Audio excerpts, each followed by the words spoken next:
I guess you're thinking, well, if you've already used them, why do you have swing tags? Swing tags.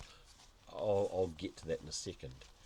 So, so these are the gloves.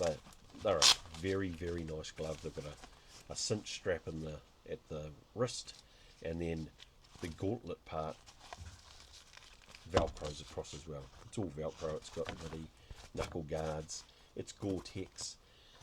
And the reason I got these is because over the years I've had gloves, and generally the liners, when you put your hand in them, you take your hand out and the liner inevitably or invariably removes itself when you pull your hands out, particularly if your hands are wet. Now that's a pain in the ass, because then you've got to go through and stuff the liner back in before you put your hands back in. These specifically stated that the tips of the finger pockets, I think that's what they're called, are bonded to the glove, therefore reducing the ability for the liner to come out. Yeah.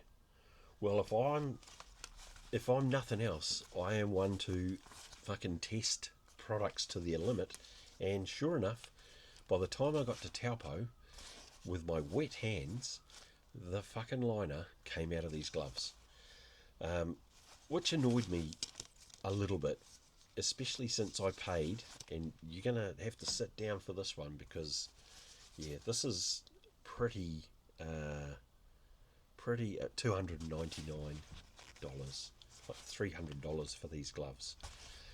So you would expect that they would probably, work exceedingly well for that price. So anyway, I bought them from a local motorcycle shop, they're a great bunch of blokes.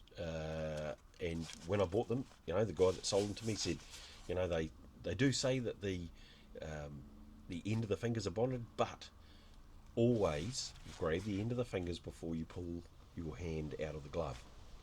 And I'm like, yep, cool. That's how I generally take my gloves off anyway. But I will specifically do that with these, and I specifically did. And the left hand glove separated from the inner, which was pretty annoying. So anyway,